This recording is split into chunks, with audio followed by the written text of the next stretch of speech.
Ito po ang ilang paalaala bago po kayo gumawa ng video o ng reels gamit ang licensed music.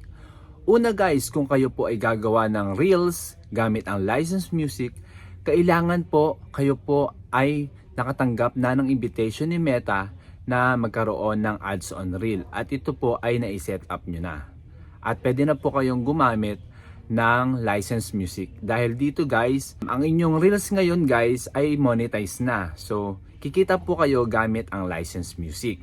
Pangalawa, kung gagawa po kayo ng long form videos gamit ang licensed music, kailangan guys kayo po ay aprobado na ni Facebook sa in-stream ads monetization. Hindi pa po kayo kikita sa paggawa ng video gamit ang licensed music kapag hindi pa po na-set up ang inyong in-stream ads sa Facebook.